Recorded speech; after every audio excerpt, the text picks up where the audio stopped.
Hallelujah. आइए जी, आज की बाइबल स्टडी के हवाला आप नोट कीजिए। खरूज की किताब उसका 30 बाब और उसकी 11 नंबर आयत से, क्योंकि 10 आयत तक हमने इसको पहले ऑलरेडी कवर कर लिया है। खरूज की किताब 30 बाब उसकी 11 नंबर आयत से लेकर हम 34 बाब की 35 आयत तक, यानी कि बाब के अंत तक है। इसके साथ पहला सलातीन 18वां बाब और उसकी पहली आयत से 39 नंबर आयत तक। पहला सलातीन 18वां बाब और उसकी पहली आयत से लेकर 39 आयत तक है, और इसके साथ मरकस की इंजील उसका 13वां और 14वां बाब। मरकस की इंजील 13 और 14 बाब और इसके साथ दूसरा करंथियों 3 बाब की पहली 18 आयत। ये 4 हवाला जात है। दूसरा करंथियों 3 बाब पहली आयत से लेकर 18 आयत तक है। तो कोशिश कीजिए कि पूरे हफ्ते में इनको पढ़िए,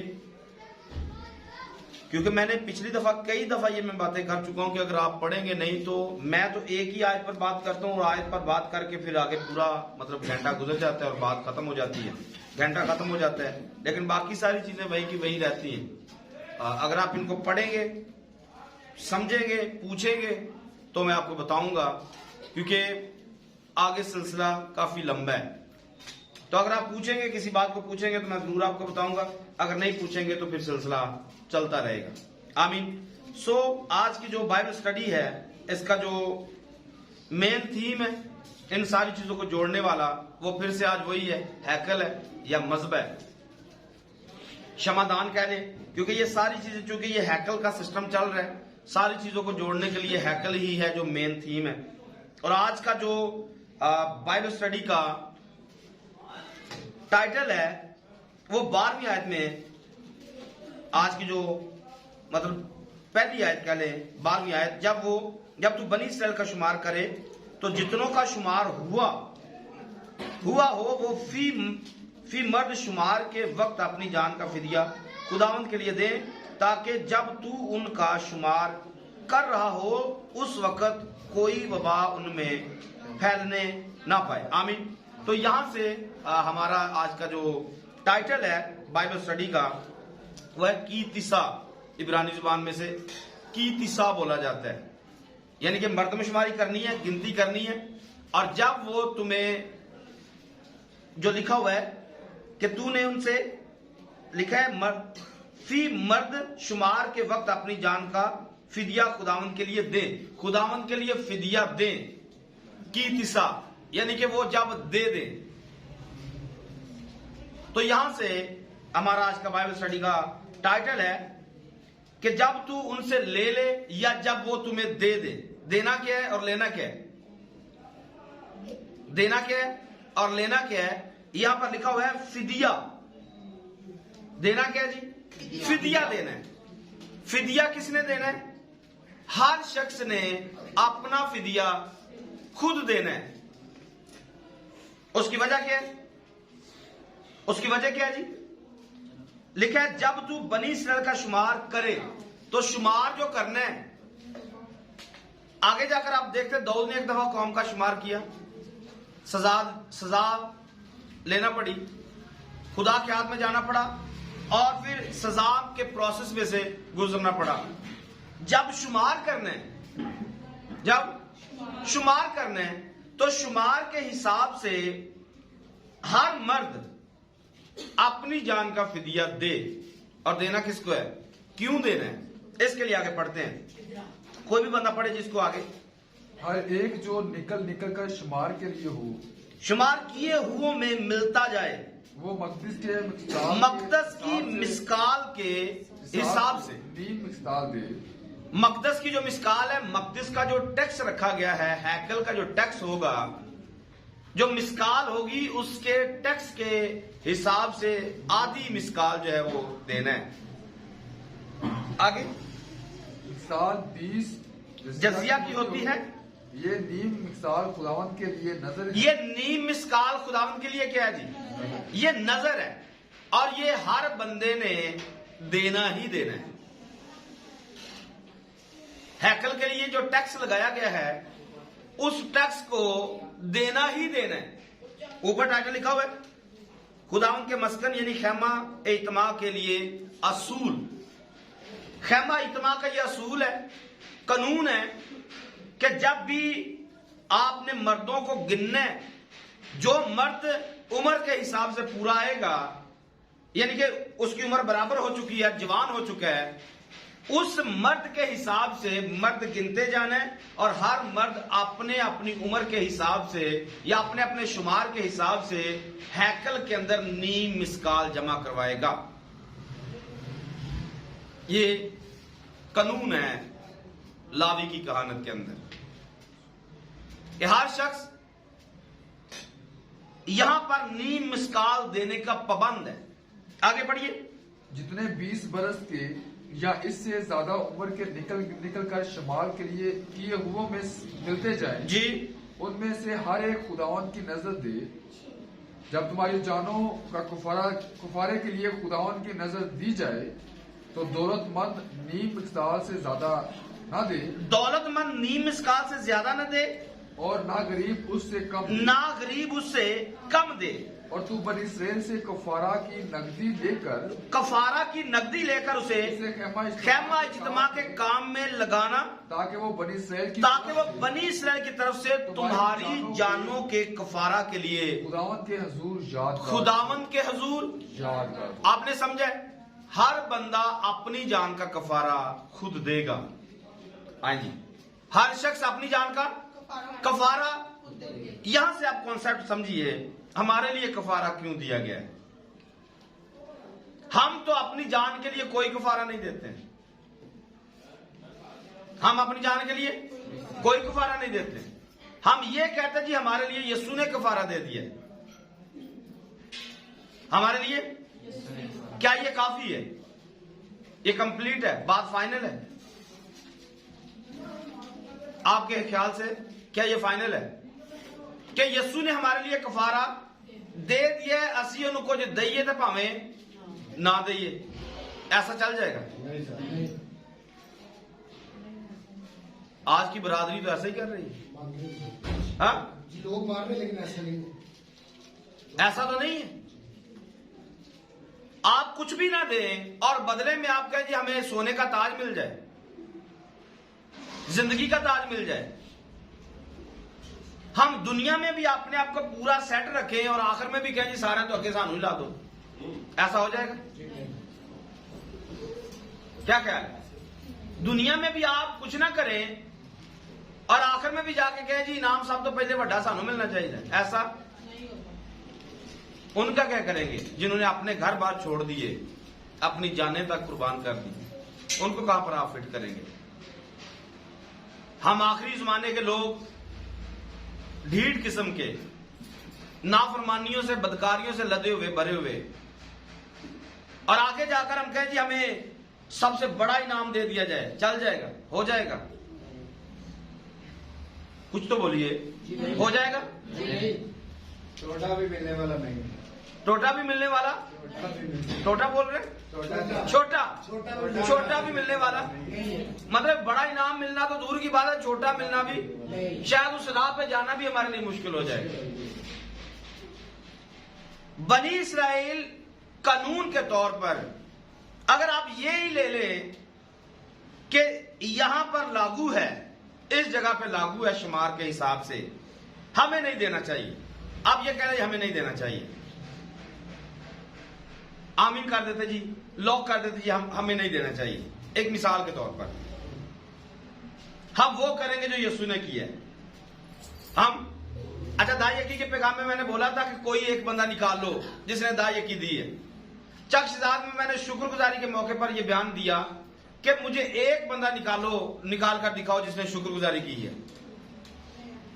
नए यादनामा में से यीशु से शुरू करके शागिर्द और फिर आगे इब्तदाई कलीसिया, किसने चावलों वाली देख दी है? कोई एक निकालो। तो लफ्ज भी हमने तलाश किया, शायद चावल भी बाइबल में लिखा हुआ नहीं है। मुर्गी तो शायद दूसरे मायनों में मिल सकेगी, लेकिन ये वाली जो मुर्गी ये नहीं मिलेगी जो आज हम खा रहे हैं। अच्छा, मैं ये कहना चाहता हूं कि ये तो नहीं है फिर भी हम कर रहे हैं, ये नहीं है फिर भी हम यस्सु के पास एक दफा यस्सु को फंसाने के लिए आ गए।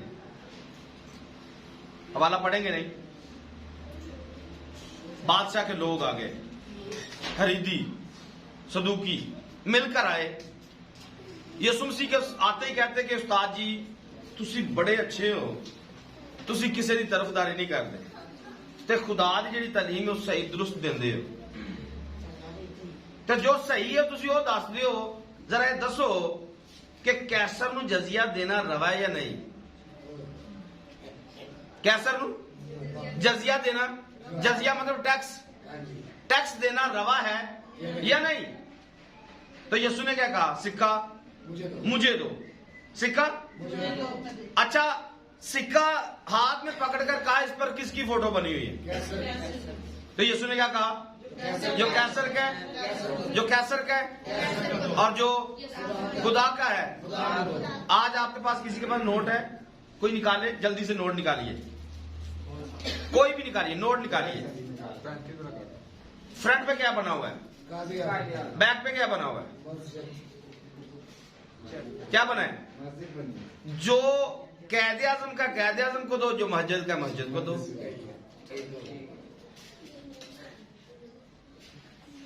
कानून तो आज भी वही है कि जो जिसका बनता है उसको दो। आज को ये कहे जी हमने नहीं देना है, तो वो तो पाकिस्तानी कानून के मुताबिक भी जुर्मदार है,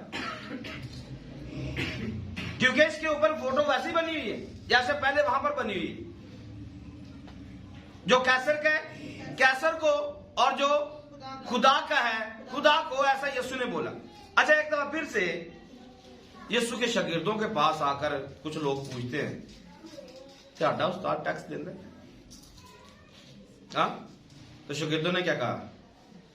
देता है। शागिर्दों ने क्या कहा? यीशु देता है, क्योंकि यीशु शरीयत की किसी बात को रद्द नहीं करता है, वो तो पूरा अमल करता है। और फिर शमौन पतरस आया यीशु के पास। यीशु ने आते ही उसे बोला, जा कुंडी ले जा और झील में जा, मछली आएगी, मछली के पेट से एक मिसकाल निकलेगी, आधी अपनी दे देना आधी मेरी दे देना, क्योंकि ऑर्डर आधी मिसकाल का है। तो मेरा टैक्स भी दे देना क्योंकि मैं भी पूरा बंदा हूं, तो तू अपना भी दे दी क्योंकि तू भी पूरा बंदा है। लेकिन यहां कोई कानून नहीं, यहां कोई कानून नहीं। हर बंदा अपनी मन मर्जी का मालिक है। और ये चर्च के लिए, ये किसी खादम के लिए नहीं, ये चर्च के काम के लिए, चर्च बिल्डिंग के लिए। लेकिन यहां पर अलमिया तो ये है कि चर्च बिल्डिंग दा आवे ते भावें गरीबां दा आवे, फंडना पादरी नहीं। जिदा भी आएगा फंडना पादरी नहीं। इस वास्ते लोग भी तंग पै गए, बस ठीक है चलन दो, चल हाँ पादरी को जायज है। लेकिन यहां पर बात कर रहे हैं कि यह हैकल के लिए कानून रखा गया है, और कानून को यीशु मसीह फॉलो करते हैं। उसी कानून के तहत यीशु मसीह अपना फिदिया देते हैं, क्योंकि यहां पर फिदिया लिखा हुआ है कि हैकल के लिए फिदिया देना है। आज शायद हम कोई भी फिदिया देना चाहते नहीं, कोई कफारा देना चाहते नहीं है। हम अपने आप को गुनहगार डिक्लेयर करते ही नहीं है। हमने तो ये मान लिया कि भाई यीशु ने कफारा दे दिए, ओदी गल मनो ना मनो, जायज काम करो नजायज काम करो, जो भी करो तानू देन दी कुछ भी लोड़, ये हमने सीख लिया है। आज कह दूं ये शैतान की तालीम है। ये सारी की सारी शैतान हमारे माइंड में ऐसी बातें डालता है कि खुदा नू तेरी किसी शादी लोड़ कोई नहीं। अगर जरूरत नहीं है तो फिर ये सारा कुछ लिखवाया क्यों? हाँ, अगर आप कहें कि हम जिस्मानी नहीं देते, हम पर रूहानी लागू है, हम रूहानी देते हैं, तो आप मुआवजा करें, आप रूहानी कितना दे रहे हैं और जिस्मानी कितना दे रहे हैं। जिस्मानी देने से भी जान निकलती है और रात को दुआ करने से भी जान निकलती है। दुआया जिंदगी का अपना लेवल चेक कर लें। अपनी बाइबल स्टडी का लेवल चेक कर लें, अपना खिदमत का लेवल चेक कर लें, कौन सी खिदमत कर रहे हो। अपने आप को किसी जगह पे तो फिट करके दिखाओ। रूहानी जिस्मानी नहीं करना है, रूहानी चेक कर लो। क्योंकि आपने देखा है कि हम लावी की कहानत के नहीं है, हम मलके सिद्दीक की कहानत के हैं। तो मलके सिद्दीक की कहानत में सब कुछ रूहानी है। तो अपनी रूहानियत का पैमाना चेक करें, कहां पर है, कितना लबरेज है और किन चीजों से लबरेज है। रूहानियत का लेवल चेक कर सकते हैं। जिस्मानी तो हमने कुछ नहीं करना क्योंकि मुश्किल लगता है, लेकिन रूहानी को देखिए, रूहानी लेवल हमारा कितना है, कितनी बदलुएं निकाल रहे हैं, कितने मोजदात कर रहे हैं, कितना हमारा रातों रात दुआ में वक्त गुजरता है और कितना फरमाबरदारी में गुजरता है। अपना लेवल चेक कर सकते हैं। बनी इसराइल के पास तो जिस्मानी था, बनी इसराइल के पास, और ये सही तस्के कर रहे थे, सौंफ जीरे पुदीने पे भी कर रहे थे, करते थे या नहीं। जिस्मानी था, जिस्मानी में तस्के, हाँ वो बहुत आगे जा रहे थे। यीशु ने उनका एक हवाला दे दिया कि तुम्हारी रास्तबाजी अगर फकीह फरीसियों से ज्यादा ना हुई तो तुम आसमान की बादशाही में जा नहीं सकते। बोला या नहीं? फिर चेक करें, क्योंकि हमने आसमान की बादशाही में जाना है। मैं ये कह रहा हूं कि हम कितना फिदिया देते हैं, हम और कौन सा फिदिया दे रहे हैं, कौन सी चीज अपनी जान के लिए खुदा को दे रहे हैं। शायद कभी हमने इस तौर से सोचा ही नहीं है, क्योंकि गुनाह तो हम पैर पैर पे करते हैं, गलतियां खताएं हम पैर पैर पे करते हैं, लेकिन शायद हमने कभी सच्ची तौबा नहीं की है। रूहानी लेवल पे आएंगे, हमारी तौबा भी कच्ची है, क्योंकि अगर तौबा पक्की होती तो आज हम रूह कुदस याफ्ता होते। अगर तौबा पक्की होती हम रूह कुदस याफ्ता होते, क्योंकि तौबा याफ्ता बंदा जो है रूह कुदस याफ्ता होता है। जो तौबा कर लेता है इनाम में रूह कुदस से, तो जिसको आज तक मिला नहीं है उसकी तौबा दुरुस्त ही नहीं, उसने ड्रामा लगाया हुआ है। तो उसने तो फिदिया ये भी नहीं दिया कि वो अपनी जान के लिए तौबा ही कर ले, बाकी मटेरियल तो दूर की बात है। इनके ऊपर वाजिब क्या था? आपकी बाइबल के एंड पे देखिए, पैमाना जात लिखे हुए, किसी की बाइबल के ऊपर लिखे हुए पैमाना जात। मिसकाल को देखिए, जो दूसरा पॉइंट है, दूसरी जो लाइन है, उसमें ये लिखा हुआ है,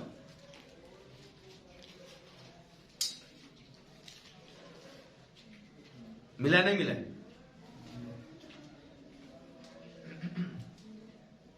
मैं दिखा दूं, इसको देखिए, मिले मिसकाल, मिले नीम मिसकाल, मिले कितने?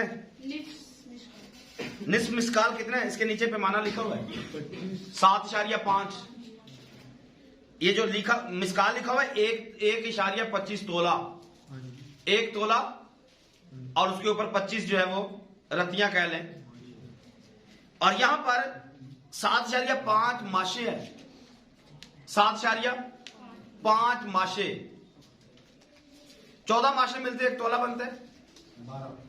आजकल 12 हो गए, आज मेरे ख्याल 10 हो गया, पहले से लेवल कम हो गया, पाकिस्तान 12, लेकिन यहां पर बाइबल का जो म्यार है वो 14 है।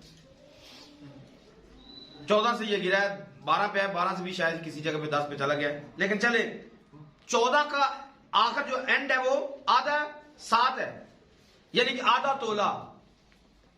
आधा तोला कितने हैं आज पाकिस्तान में रेट क्या है सोने का?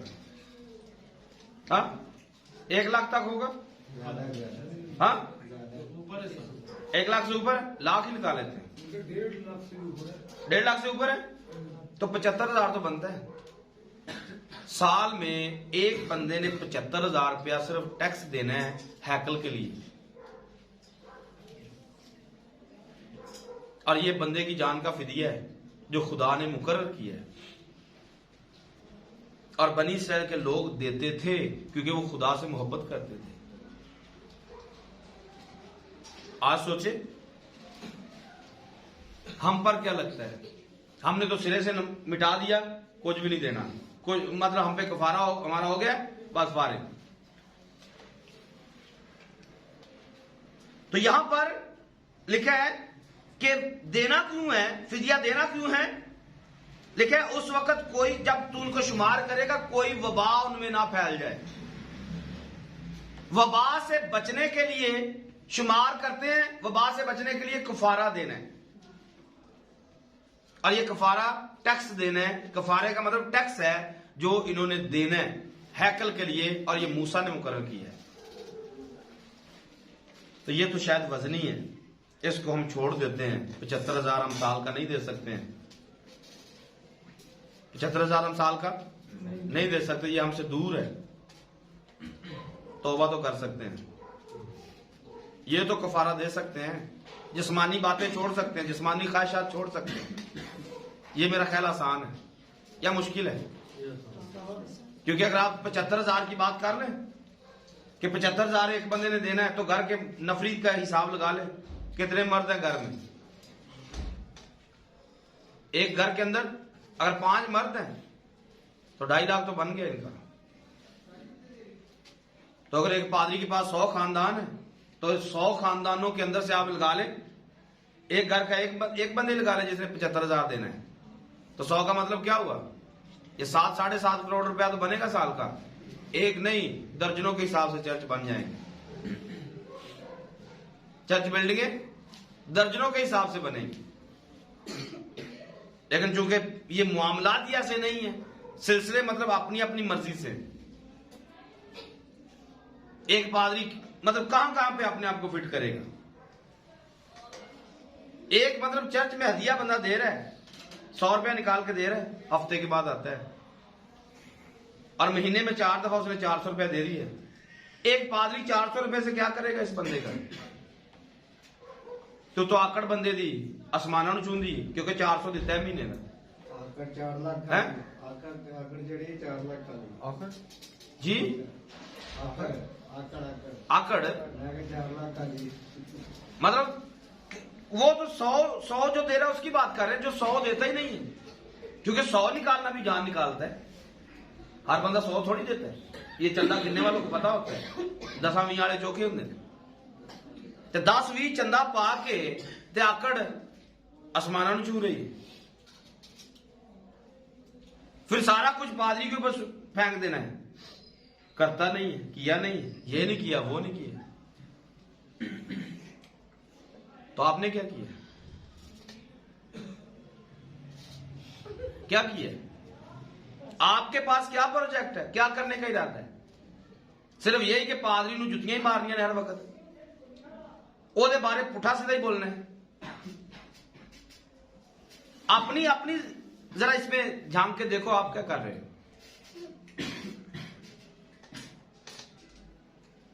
क्या ख्याल है? गिरेबा ने इसके अंदर झांकना चाहिए कि मैं महीने च देना की है, या मैं साल का देना की है। दबे भी कुछ ना ते आकड़ भी उत्ते, फिर ये मुश्किल हो जाएगा। बनी इसराइल के लिए कफारे का बोला गया, फिदिया देना है आपने, और फिदिये में आज का हमने एक छोटा सा हिसाब लगाया, 75,000 रुपया तो बनता है, साल का आपने देना है हैकल के लिए सिर्फ। बाकी बातें नहीं, दा यकी नहीं, हदिया नहीं, नजराने नहीं, शुक्रगुजारियां नहीं, ये सिर्फ टैक्स है हैकल के लिए। अगर कोई ऐसा करना शुरू करे तो मेरा ख्याल है पाकिस्तान के अंदर सिर्फ चर्च ही चर्च होंगे, बाकी कुछ भी नहीं होगा। लेकिन ये हमसे होता नहीं, ना किसी ने इसकी रूटीन बनाई है, और ना ये रूटीन में आया है, और ना ऐसा हुआ है। मैंने कहा एक पास्टर क्या कर सकता है? कितने पैसे आते होंगे? मतलब 10, 20, 30, 40,000 आएगा, 50,000 आएगा, 60,000, 1 लाख भी आ जाए। आज के जमाने में 1 महीने का 1 लाख पादरी के पास आया है, इसका क्या बनेगा? नॉर्मली आज एक खानदान का खर्चा 70-80 हजार रुपया है, एक खानदान का खर्चा जो है। आप हिसाब लगा लीजिए, अगर आप चाय पीने के शौकीन हैं तो 2-3 दफा चाय का हिसाब लगा लें, 400-500 रुपया तो चाय का निकल जाता है एक दिन का, रोटी के बगैर। करना क्या है? और फिर बाकी एतराजात कहां पर है? तो ये फिदिया देना इनके ऊपर वाजिब है। और ये देते थे, ये मैंने कहा यस्सु भी देता था, हैकल का टैक्स यस्सु भी देता था और शागिर्द भी देते थे। ये रीत तो आप नहीं कह सकते कि यस्सु नहीं देते थे। मैंने कहा दा यकी नए यादनामे में नहीं है, लेकिन टैक्स तो है। ये तो यीशु ने दिया है, ये शागिर्दों ने भी दिया है। अगर दा यकी देने को दिल ना करे फिर ये वाला काम स्टार्ट कर लो, ये सौखा रहेगा, क्योंकि ये यीशु ने दिया है। इस पर आप कोई भी आर्गुमेंट पेश नहीं कर सकते। आगे बढ़ जाते हैं। और क्या चीज में आगे जाकर पीतल का हौज है, मसा करने वाला तेल है, इसके आप रूहानी मतलब निकाल सकते हैं। पढ़िए 22 नंबर आयत को। और खुदावंद ने मूसा से कहा कि तू मकदस की मिक़दार के हिसाब से खास खास खुशबूदार मसाले लेना, यानी अपने आप निकाला हुआ मुल 500 मिक़दार और उसका आधा यानी 250 मिक़दार, और चांदी दालचीनी और खुशबूदार अगर 250 मिक़दार, और तज 500 मिक़दार, और जैतून का तेल एक हिन। आमीन। आप इसके रूहानी मतलब निकाल सकते हैं सारे के, क्योंकि एक एक पर बात होने वाली नहीं है। फिर इसके बाद बखूर है, बखूर के रूहानी मतलब निकाल सकते हैं। नए यादनामा में इसके रूहानी मतलब पड़े हुए हैं। इस बखूर को हमारी दुआओं के साथ रिलेट किया गया है, या बखूर जो है, जैसे बखूर खुदा को पसंद है, हमारे दिल से निकली हुई दुआएं खुदा को पसंद है। जैसे खुदा इस बखूर की खुशबू लेता है, हमारी दुआओं की खुदा खुशबू लेता है। आमीन। इसके बाद मस्कन के लिए कारीगर का जिक्र आया है। इसका मैंने पहले बताया ही हुआ है, लेकिन फिर से कुछ थोड़ी बात कर लेते हैं। 31 बाब की दूसरी आयत को पढ़िए। देख, मैंने बज़लीएल बिन ऊरी बिन हूर को यहूदा के कबीला में से नाम लेकर बुलाया है। आगे। और मैंने उसको हिकमत और फहम और इल्म और हर तरह की सन्नत में रूहे अल्लाह से मामूर किया है। ये बात मैं इसलिए पढ़वाई है मैंने, ताकि इसको कंफर्म किया जाए कि यहाँ पर जो बज़लीएल है, ये खुदा का घर बनाता है, मस्कन बनाता है। मस्कन बनाने के लिए, घर बनाने के लिए एक कारीगर की जरूरत है, और कारीगर का नाम यहाँ पर बज़लीएल लिखा हुआ है। और बज़लीएल के नाम का मतलब खुदा का साया। बज़लीएल के नाम का मतलब खुदा का साया।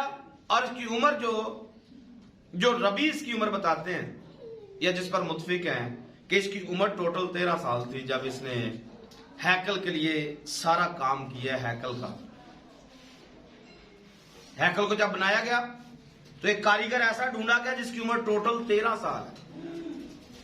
और इसके बारे में लिखा हुआ है, मैंने उसको हिकमत और फहम और इल्म और हर तरह की सनद में रूह अल्लाह से मामूर किया। तो यहां पर जो रूह अल्लाह है, ये रॉन्ग है, ये दुरुस्त नहीं है, क्योंकि जब इसको तर्जमे में, उर्दू तर्जमे के अंदर इसको ट्रांसलेट किया गया है, तो वहां पर 4 क्रिश्चियन थे और 2 मुस्लिम थे जिन्होंने ये अपना तड़का लगाया है। जबकि ऐसा नहीं है, कोई अल्लाह का जिक्र बाइबल में नहीं है। इसको रूह खाको देश बोला जाता है, या रूहुल कुदस बोला जाता है, या खुदा का रूह बोला जाता है, या फिर दूसरे लफ्जों में रूह इलाह है, जो यहां पर लफ्ज इस्तेमाल हुआ है। स्पिरिट ऑफ गॉड सही है, इंग्लिश में स्पिरिट ऑफ गॉड है। इसको आपने याद रखना है, इसको वाज़े करने के लिए कि अल्लाह का कोई भी तर्जमा वो नहीं करते हैं। अल्लाह को जहां पर उर्दू में लिखेंगे, अरबी में लिखेंगे, इंग्लिश में लिखेंगे, वो अल्लाह ही लिखेंगे, उसका कोई भी तर्जमा नहीं करते हैं। लेकिन हमारे यहां ऐसा नहीं है।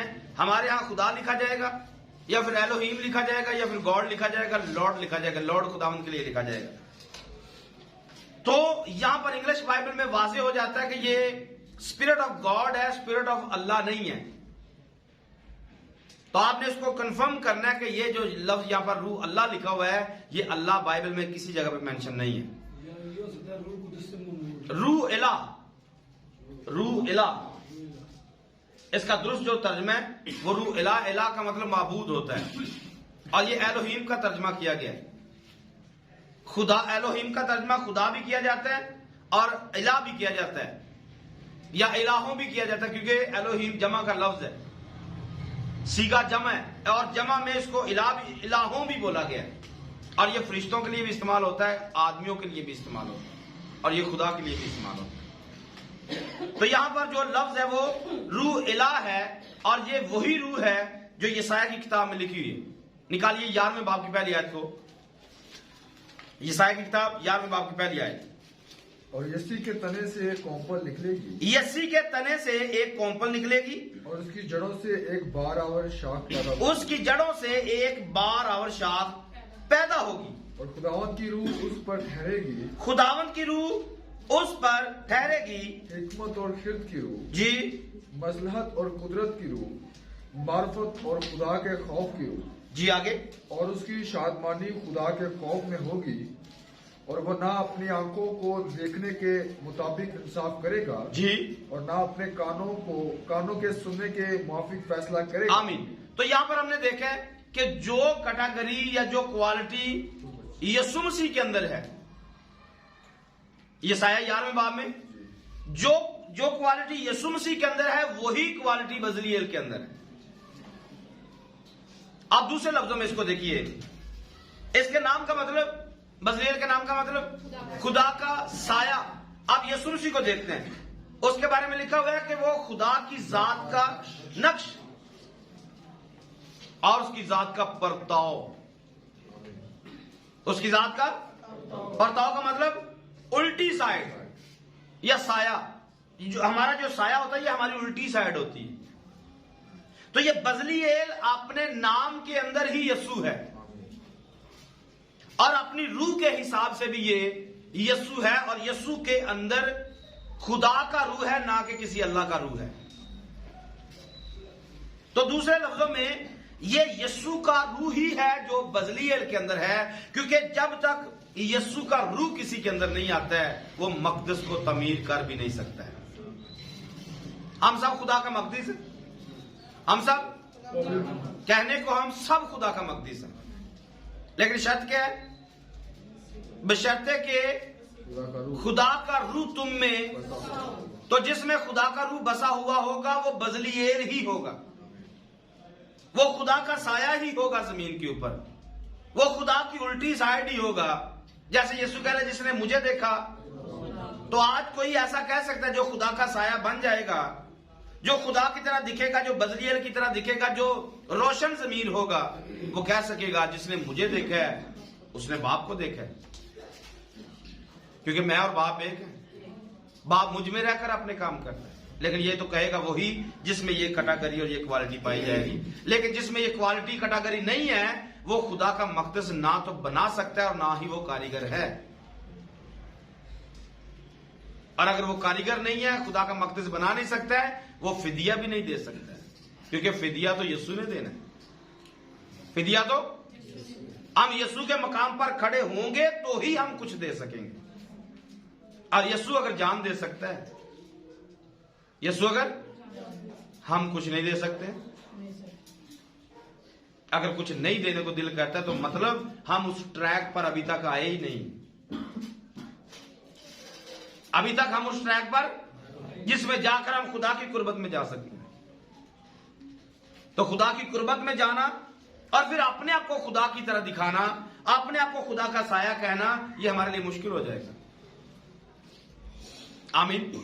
सो इसको मजीद भी आप आगे पढ़ सकते हैं। आगे 12वीं आयत में सबत के बारे में जिक्र लिखा हुआ है। 13वीं आयत में लिखा है, बनी इस्राएल से ये कह देना, ये भी कह देना कि तुम मेरे शब्दों को जरूर मानना। यहां पर सबत नहीं है, सबतों लिखा हुआ है, और सबतों के बारे में पहले बताया हुआ कि सबत एक नहीं है। सबत हर ईद के ऊपर पहला और आखिरी दिन भी सबत होता है, हफ्तावार भी सबत होता है, ईदों पर भी सबत आता है, युबली वाला भी सबत है, और फिर 7 साल के बाद भी सबत आता है, जिसमें जमीन का सबत जिसको बोला जाता है। तो खुदा क्या कहता है कि मेरे सबतों को तुमने मानना है।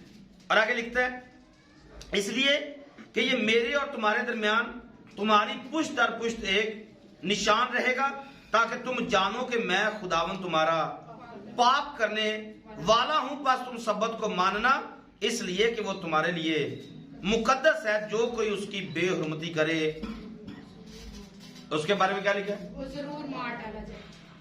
सोचे आज कितने लोग उसकी इज्जत कर रहे हैं, इस सब्बत की आज कितने लोग इज्जत कर रहे हैं।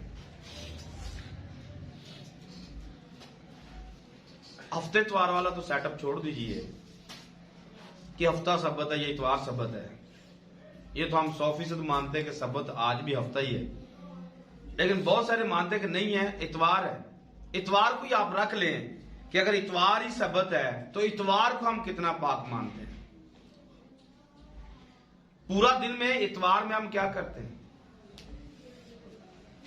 दिन को तो छोड़ दें कि हफ्ता ये इतवार है, इसको एक साइड पे रखें। हम मानते हैं कि ये हफ्ता सब्बत है, लेकिन हफ्ते इतवार को छोड़कर भी आप देखें कि इतवार अगर आपकी निगाह में सब्बत है तो इस सब्बत को आप कितना मान रहे हैं और कितना मानकर उसको कितना पाक मान रहे हैं।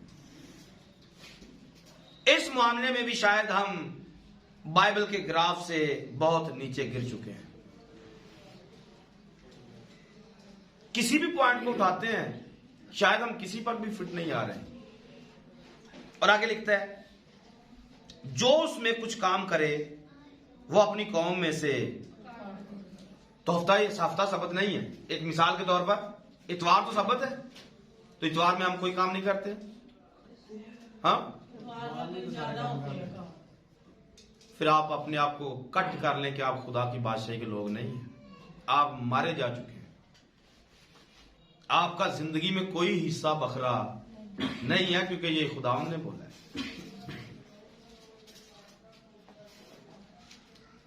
ऐसे लोग जो इतवार को भी माल जमा करते रहते हैं, ऐसा बाइबल में लिखा हुआ है। जुमे वाले दिन आपको दो तरह का मिलेगा, 2 दिन का मिलेगा। हफ्ते को आपने निकलना नहीं है। आज वो ईमान किधर है? आज वो ईमान नहीं है। उसकी वजह क्या है? क्योंकि वहां पर जमा करने का ऑर्डर ही नहीं था। जमा करने का आज भी ऑर्डर नहीं है, लेकिन हम जमा करने के चक्कर में रहते हैं। और फिर इसका फाइनली कीड़े पड़ते हैं। अपना माल वहां जमा करो जहां कीड़ा नहीं लगता है, जहां पर जंग, तो हमारा कहां पर लगता है या कहां पर जमा होता है? दुनिया में। और फिर सोच क्या होती है? किसी काम आएगा और फिर किसी बुरे काम आएगा। हमारी सोच ये होती है भैड़े वक्त पे काम आएगा। हाँ, ऐसी सोच ही होती ना, बुरे वक्त पे काम आएगा। तो वो फिर आता भी बुरे वक्त पे ही है, अच्छे वक्त पे वो आता ही नहीं, क्योंकि आपने जो जमा किया था वो किया ही बुरे वक्त के लिए था। अच्छे वक्त के लिए तो आप तरसते रहेंगे, पर वो आप खा नहीं सकेंगे और ना आप किसी अच्छी जगह पे वो लगा सकेंगे, क्योंकि नियत क्या है? बुरे वक्त में काम आएगा। तो वो फिर 100% बुरे में ही आता है, अच्छे में नहीं आता है। आगे क्या लिखा है? 6 दिन कामकाज किया जाए, लेकिन 7वें दिन आराम का सब्बत है, जो खुदावंद के लिए मुकद्दस है। जो कोई सब्बत के दिन काम करे वो जरूर मार डाला जाए। पस बनी इस्राएल सब्बत को माने और पुष्ट दर पुष्ट उसे दायमी अहद जानकर उसका लिहाज रखे। मेरे और बनी इस्राएल के दरमियान ये हमेशा के लिए एक निशान रहेगा, इसलिए कि 6 दिन में खुदावंद ने आसमान और जमीन को पैदा किया और 7वें दिन आराम करके ताजा दम हुआ। ये खुदा ने हमें अपने पॉइंट पर खड़ा किया कि उसने 6 दिन काम किया है और 7वें दिन उसने आराम किया। और पहले भी मैं कई दफा बता चुका हूं कि आज भी जब हम 6 दिन काम करते हैं और 7वें दिन आराम करते हैं, तो हम 1000 साल बादशाही के नक्शे को जमीन पर कायम करते हैं। करना क्या है? काम नहीं करना है। 6 दिन काम करो और 7वें दिन क्या करना है? यह आराम आदमी को अच्छा नहीं लगता है। यह ना मुश्किल नहीं है। फायदा किसका है? 6 दिन काम करो, 7वें दिन ये नहीं करना है। इस कदर इब्लीस ने सोचों को बाउंड कर दिया है। आराम नहीं करना। आराम करोगे तो पता नहीं कोई बम बज जाना है, लेकिन आराम क्या है? इसको भी समझना है। आराम यस्सु है। आराम उसकी कुर्बत में रहना है आपने पूरा दिन। वो हफ्ता कर लो या इतवार कर लो, या आप पर डिपेंड करता है, लेकिन मैं तो हफ्ते को मानता हूं और यही कहूंगा कि आप हफ्ते वाले दिन पूरा दिन खुदा के साथ जुड़े रहे। बरकतें जारी होंगी, क्योंकि हुक्म मानने में बरकत है। अगर नहीं बरकते आज जिंदगियों में, तो उसकी वजह पीछे यही है कि हम खुदा के कलाम से बहुत दूर जा चुके हैं। तो हम तो ये वाला काम नहीं कर पा रहे, पहले वाली आयत को कैसे फिट करना है। हालांकि फायदा इसमें भी हमारा है, इसमें फायदा, लेकिन फायदा लेना नहीं चाहते। फायदा क्या है? आराम करो, इबादत करो, खुदा दी तो रहो पूरा दिन 24 घंटे। लेकिन ये होता नहीं। इबलीस हफ्ता बाद छुट्टी होती, और हफ्ते में करना क्या है? सिर्फ खुदा की बात करनी। ये नहीं हमसे होता है। और आसे उम्मीदें बड़ी बड़ी, खुदा से रिक्वायरमेंट बड़ी बड़ी, और ये होगा नहीं। क्यों नहीं होगा? क्योंकि जो हमें करने के लिए बोला गया वो हम करना नहीं चाहते। और इसके बाद फिर 32वां बाब स्टार्ट होता है। 32वें बाब में भी खास खास काम हुए। ये तो हम कई दफे इसको पढ़ चुके हैं। ये तो मेरा ख्याल आपको जुबानी याद होना चाहिए। इसमें सोने का बछड़ा बनाया गया, और सोने का बछड़ा, इसको पढ़े, थोड़ा सा पढ़े जी, पहले याद से, जल्दी से। और जब लोगों ने देखा कि मूसा ने पहाड़ से उतरने में देर लगाई, तो वो हारून के पास जमा होकर उससे कहने लगे कि उठ, हमारे लिए देवता बना दे जो हमारे आगे आगे चले। जब खुदा मूसा के साथ पहाड़ पर बातें कर रहा था, सारा कुछ खुदा दिखा रहा था कि ये करना है, ये करना है, ये करना है, ये करना है, तो नीचे लोग क्या कर रहे हैं? लोग एक अपनी अलग से तैयारी कर रहे हैं। और तैयारी क्या है? जो छोटा पादरी है उसके पास पहुंच गए हैं। मूसा को बड़ा कर ले, हारून को। दूसरे लफ्जों में आएंगे तो मूसा, हारून ही सरदार कायन था। आगे जाकर हम इसको देखते हैं कि वो सरदार कायन है। लेकिन करेगा क्या? ये सारे के सारे आएंगे इसके पास और क्या कहेंगे? हमारे लिए वड्डा पादरी इत्थे नहीं है, तो तू साढ़े वास्ते एक देवता बना। फिर क्या होगा? जो हमारे आगे आगे चले, जो हमारे आगे आगे चले। ते अगे के चलना कि बनाना ते आपे ही है। उन्होंने टायर लगने ने, चुक के खड़ना है। बनाना भी आपे ही है, ते चुक के भी अपने ही मोढियां ते खड़ना है, ते कहना है ये साडा है, ये साडा माबूद है, साडा खुदा है। हाँ, इन्हें सानू कट के लिया। फिर वो आप बंदे आप ही चलन दे। मतलब चुकिया बंदे ही है, लेकिन कह रहे ये हमारे आगे के चल रहे हैं। फिर क्या हुआ? क्योंकि हम नहीं जानते, सानू नहीं पता कि इस मर्द ये मूसा मूसा दे नाल की बने हैं जो हमको मुल्के मिस्र से निकाल लाया क्या हो गया। जी। हारून ने उनसे कहा, क्या? तुम्हारी बीवियों और लड़कों और लड़कियों के कानों में जरा सोना है सोने की बालियां हैं, और मेरे को ले आओ। उनको उतार कर मेरे पास ले। फिर चनाचा सब लोग उनके कानों से सोने की बालियां उतार उतार कर उनको हारून के पास ले आए, और उसने उनको उनके हाथों में से लेकर एक ढाला हुआ बछड़ा बनाया जिसकी सूरत छेनी से ठीक की। तब वो कहने लगे, आ इस्राएल, यही तेरा वो देवता है जो तुझको मुल्के मिस्र से निकाल कर लाया। कैसा लग रहा है? खुदा ऊपर कुछ और प्लानिंग दे रहा है और नीचे वाले आज भी ऐसा ही है। आज भी खुदा कुछ और प्लान कर रहे हैं और नीचे वाले कुछ और प्लान कर रहे हैं। खुदा की प्लानिंग आज भी फर्क है और इंसानों की प्लानिंग आज भी फर्क है। खुदा हमें जिंदगी में लेकर जाना चाहता है, मुल्क के किनार में लेकर जाना चाहता है, लेकिन ये रास्ते में मरने की तैयारियां पकड़ रहे हैं। यूं तो ये अपने लिए देवता खड़ा कर रहे थे, लेकिन दूसरे मायनों में अपने लिए मौत का लाइसेंस जारी करवा रहे थे। क्योंकि जितने लोग इसमें इन्वॉल्व होंगे ये सारे के सारे मरेंगे। आप पाएंगे इबलीस की हरकत को, इबलीस कितना शातिर है इस पूरे मामले में। बोला क्या गया? हमारे लिए एक देवता बना दे। बनाना किसने? हारून ने। और वो बोलता क्या? जो तुम्हारे बेटे और बेटियों के लड़कों लड़कियों के कानों में सोना है उसको मेरे पास लेके आओ। अच्छा, जैसे ही वो सोना अपने पास लेके आए, मतलब उसके पास लेके आए, उसने क्या लिखा है? उसने उन्हें बछड़ा, एक डाला हुआ बछड़ा बना दिया जिसकी सूरत उसने छेनी से। अच्छा, मामला थोड़ा सा आगे जाकर साफ है। जब मूसा नीचे आएगा इससे पूछेगा तूने क्या किया, तूने इनको एक बड़े गुनाह में फंसाया है। पढ़िए इसकी 17 से पढ़िए। और जब यहोवा ने लोगों की ललकार की आवाज सुनी, जब यहोवा ने लोगों की ललकार की आवाज सुनी तो मूसा से कहा कि लश्करगाह में लड़ाई का शोर हो रहा है। मतलब इसको मैंने एक दफा बताया था कि मूसा का 40 दिन का तो सबने बताया कि मूसा 40 दिन पहाड़ पर रहा, लेकिन ये यहोवा का किसी ने नहीं बताया कि यहोवा कहां पर था।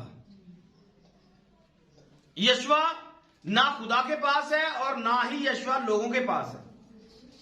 यहोवा अकेला एक जगह पे बैठा हुआ मूसा का इंतजार कर रहा है। नीचे वालों ने तो बछड़ा अपने लिए बना लिया, ये बंदा अपने उस्ताद का इंतजार कर रहा है।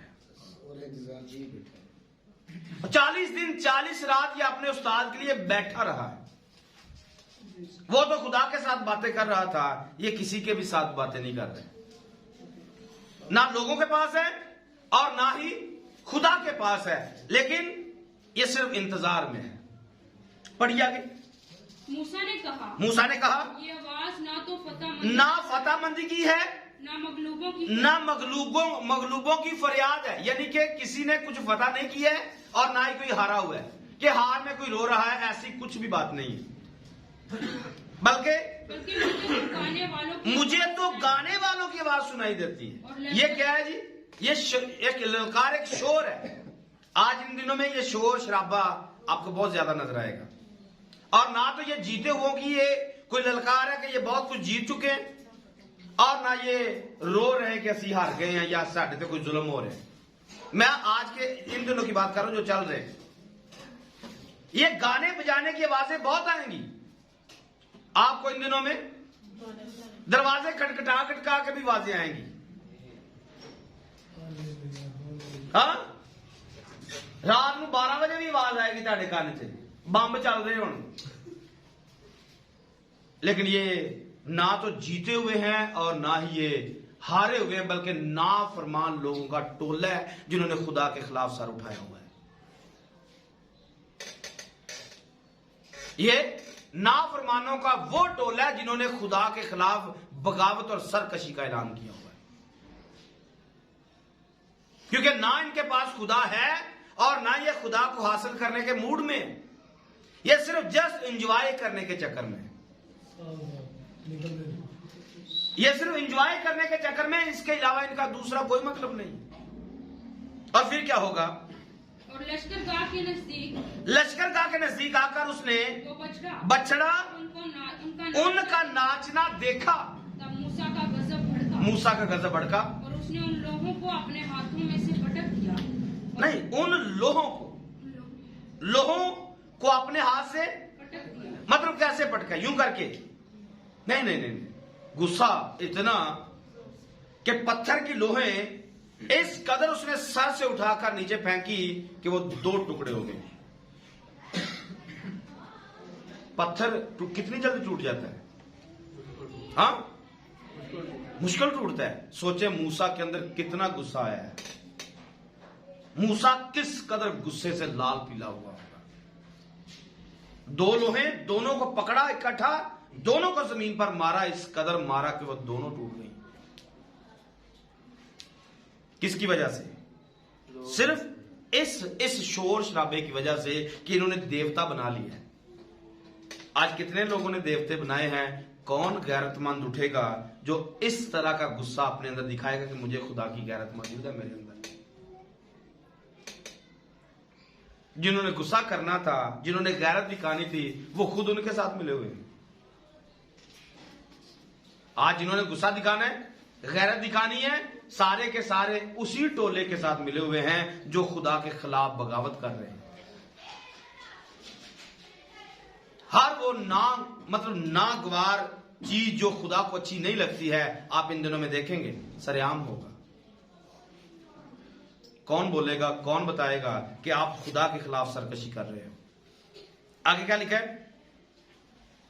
और उनको पहाड़ के नीचे तोड़ डाला। आगे? और उसने उस बछड़े को जिसे उन्होंने बनाया था लिया और उसको आग में जलाया और उसे बारीक पीस कर पानी पर छिड़का और उसी में से बनी इस्राएल को पिलवाया। और मूसा कि ये जो देवता है तुम्हारे अंदर से होता हुआ ये गंदगी और मजबला बनता हुआ किसी गटर के अंदर जाए, क्योंकि इसकी जगह सिर्फ गटर है, इसकी जगह प्रस्तुष नहीं है, ये गंदगी के सिवा कुछ नहीं है। तो आप देखेंगे कि आज जिसको आज लोग बड़ा सजा संवार के बना के सामने पेश करेंगे, ये रूढ़ियों के ऊपर जाएगा, कचरे के ऊपर जाएगा, क्योंकि जेन्युइन जगह इसकी यही है। ये इज्जत पाएगा सिर्फ चंद दिन, और आप अपनी आंखों से देखेंगे जो बड़ी सजावट के साथ किया गया है ये किसी रूढ़ी के ऊपर जाएगा। आप अपनी आंखों से देखिएगा, आपको ये नजर आएगा, क्योंकि जगह उसकी वही बनती है। जो कुछ यहां पे हुआ है आज से वही चल रहा है। लोग बगावत कर रहे हैं खुदा के कलाम के साथ। फिर क्या होगा? और मूसा ने हरून से कहा कि इन लोगों ने तेरे साथ क्या किया था, जो तूने इनको इतने बड़े गुनाह में फंसा दिया। इतने बड़े गुनाह में तूने फंसा दिया, तेरे नाले ना कीता की। हाँ, क्या किया होगा इसने? इन मूसा हारून के साथ लोगों ने क्या किया होगा? बदी पे तोला है। हाँ, बदी पर तुले रहते हैं, मतलब वो ऐसा काम करने लगे मूसा। बदी पर तुले तो रहते, लेकिन इसके साथ कुछ ना कुछ तो ऐसा किया ही होगा इन्होंने। आपने बताया था कि इसके साथ एक और साथी उसको मारा था। ये पीछे लिखा हुआ है, इसका साथी पीछे लिखा हुआ है, बजलियल बिन उरी बिन हूर। जब हूर को आप पढ़ते हैं तो हूर एक साथी था या शागिर्दों में इसका शुमार था। कालिब, यशवा और हूर और मूसा, ये चार बंदे थे जो टीम के अंदर काम कर रहे थे। लेकिन हूर को जब आप पाएंगे तो हूर बाद में नजर नहीं आता है, और अभी इसकी तफसीर करते हैं कि इन्होंने हूर को पहले मार दिया है, क्योंकि ये मानते नहीं थे। इन्होंने हूर को मारा है और फिर उसने इस पर भी हमला करने की कोशिश की है, हारून पर भी। अगर नहीं करेगा तो हम ऐसा कर देंगे, जैसा हूर के साथ किया है हम तेरे साथ भी ऐसा कर देंगे। तो फिर उसने कहा, हारून ने कहा, मेरे मालिक का गजब ना बढ़ के तू इन लोगों को जानता है कि बदी पर तुले रहते हैं। तो आज हमारी हालत भी इससे पीछे नहीं है, हम भी बदियों पर तुले रहते हैं। हमें बस मौका मिलने की जरूरत है, जैसे ही चांस मिलेगा हम बदी पड़का के मारेंगे। और आगे लिखा है, चुनाचा इन्हीं ने मुझसे कहा कि हमारे लिए देवता बना दे जो हमारे आगे आगे चले, क्योंकि हम नहीं जानते कि इस आदमी मूसा को जो हमको मुल्क मिस्र से निकाल कर लाया क्या हो गया। तब मैंने इनसे कहा कि जिसके हाथ सोना हो वो उसे उतार लाए जो हम पीछे पड़ के। और फिर आगे लिखा है, बस उन्होंने उसे मुझको दिया, मैंने उसे आग में डाला तो ये बछड़ा निकल पड़ा है। ये शैतान की कारागरी। ये सोना सिर्फ इसने इकट्ठा करके भट्टी में डाला है और बछड़ा खुद ब खुद ही बाहर आ गया। हमने सिर्फ इबलीस के साथ खड़े होना होता है, हमने सिर्फ इबलीस के साथ खड़े होने का अहद करना है, बाकी सारे काम खुद ब खुद प्लान करके सामने ले आएगा। आपको पूरी तरतीब देगा कि आपने कैसे कैसे काम करना है। ये शैतान छोड़ता नहीं। यहां पर भी बनी इस्राएल कौम को उसने छोड़ा नहीं। चांस मिला, लोगों ने कहा जी बदी करनी है, देवता चाहिए, बछड़ा चाहिए, और जो डिमांड किया वही मिला। जो डिमांड की हमें डाला हुआ बछड़ा चाहिए, तो डाला हुआ बछड़ा ही मिला है। अगर ये कुछ और मांगते तो कुछ और भी मिल जाता। आज हम भी ऐसा करते, इबलीस से जो मांगते हैं बस कहने की जरूरत होती है, इबलीस खुद ब खुद वो चीजें हमारे सामने ले आते हैं और हम खुदा से दूर निकल जाते हैं, और हम वो करने पर मजबूर हो जाते हैं जो हमारा दिल कह रहा है, और कलाम खुदा बहुत पीछे रह जाता है। और फिर इसके आगे लिखा, जब मूसा ने देखा कि लोग बेकाबू हो गए, क्योंकि हारून ने उनको बेलगाम छोड़कर उनको उनके दुश्मनों के दरमियान जलील कर दिया, तो मूसा ने लश्करगाह के दरवाजा पर खड़े होकर कहा, जो जो खुदावन की तरफ है वो मेरे पास आ जाए। तब सब बनी लावी उसके पास जमा हो गए। तो बनी लावियों को उनका चुनाव क्यों किया गया, ये पहले भी मैं बता चुका हूं, उनकी गैरत की वजह से, क्योंकि इनके अंदर खुदा की गैरत मौजूद थी। लावी को क्यों खिदमत दी गई, क्योंकि उनके अंदर खुदा की गैरत मौजूद थी। आज खिदमत भी ले ली है पर गैरत आज भी खुदा के अंदर नहीं है। खिदमत लेने के बावजूद भी गैरत आज भी खुदा की हमारे अंदर नहीं है, और ना हम ऐसी गैरत जो लावियों के अंदर इस तरह की अपने अंदर आने देते हैं। इन्होंने सबके खिलाफ हुए, कोई बात इन्होंने पीछे नहीं की है, अपने ही लोगों में घूमे और अपने ही लोगों में तलवार खड़ी करके मतलब पकड़कर 3000 लोगों को मार दिया, क्योंकि इन्होंने 3000 लोगों का मजमा था जिन्होंने बुत प्रस्ती करने पर कायल किया और मायल किया। आज हम सब कुछ जानते भी हैं कौन गलत काम करवा रहा है, कौन कितना गलत है, उसके बावजूद भी हम सर नीचे कर लेते हैं, हम खामोश हो जाते हैं, जुबान चुप कर जाती है, नहीं हमारी तलवार उठती, नहीं हम उसे कत्ल करते, नहीं उसे खत्म करते कि जमात में से, कलीसिया में से ये बदी और बदकारी खत्म हो जाए। और यही वजह है आज गुनाहों के बढ़ जाने की। और जब गुनाह इस कदर बड़ा हुआ होगा जिंदगी के अंदर, कौन खुदा के लिए कुछ करना चाहेगा, कौन कुछ देना चाहेगा?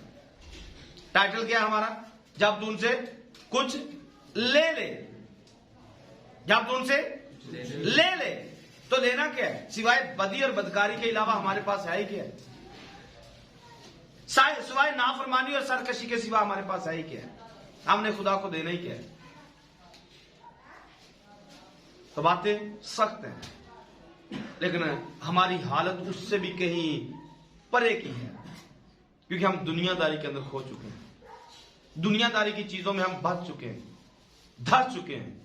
लेकिन खुदा हमसे मोहब्बत करता है, हमारी हालत हमें दिखा देता है, वक्त पर हमारी हालत हमें दिखाता है, बा मौका हमारा चेहरा हमारे सामने लेके आता है, क्योंकि खुदा के अंदर ये फितरत है, खुदा की ये मोहब्बत का तकाजा है कि वो अपने नबियों को, पैगाम को बर वक्त लोगों के पास भेजता है।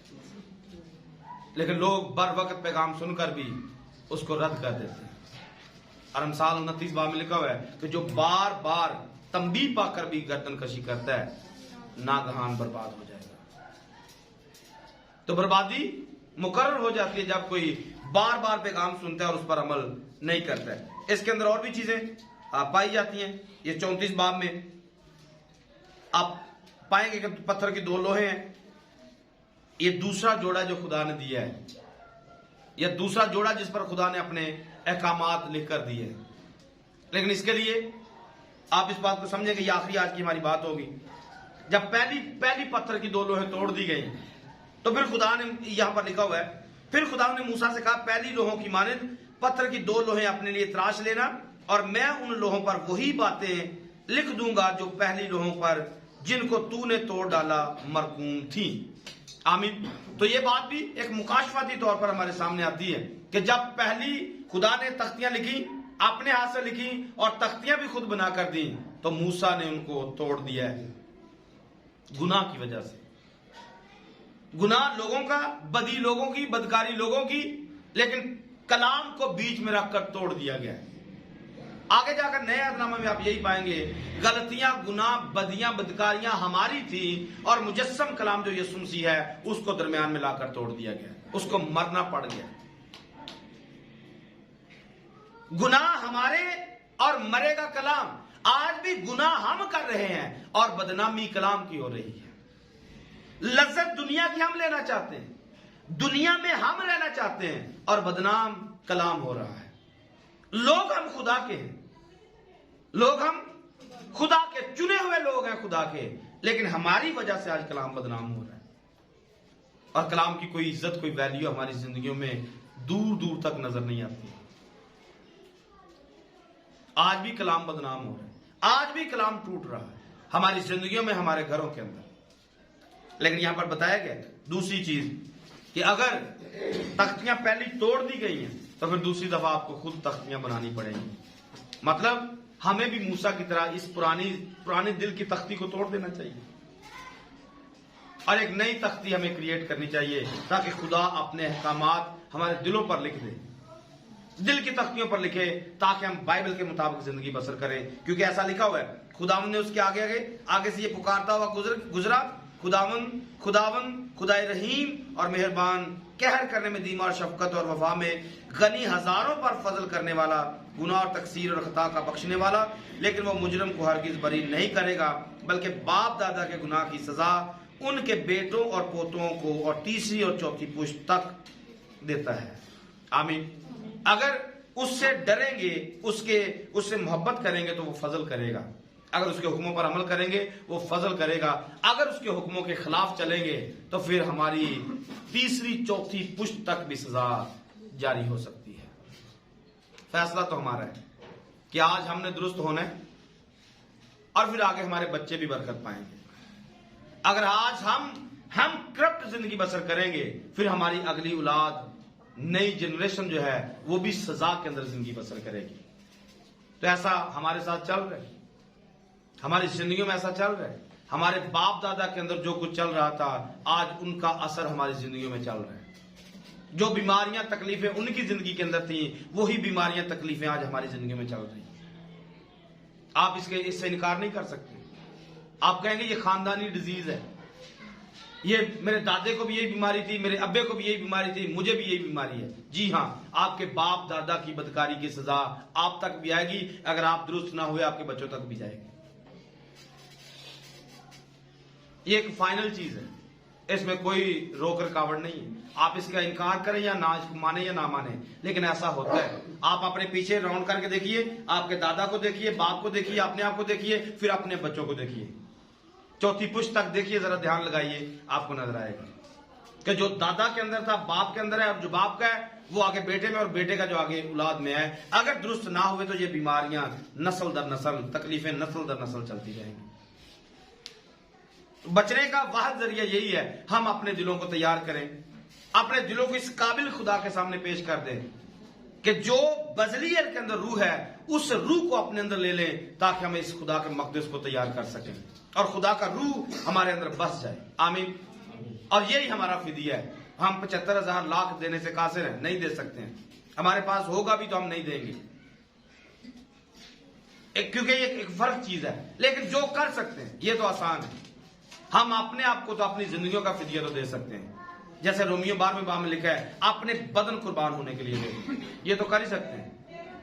पैसे नहीं दे सकते, बदन तो कुर्बान कर सकते हैं। इस बदन को तो आदत डाल सकते हैं दुआ करने की, रोजा रखने की, बाइबल पढ़ने की, खुदा की हजूरी में चलने की।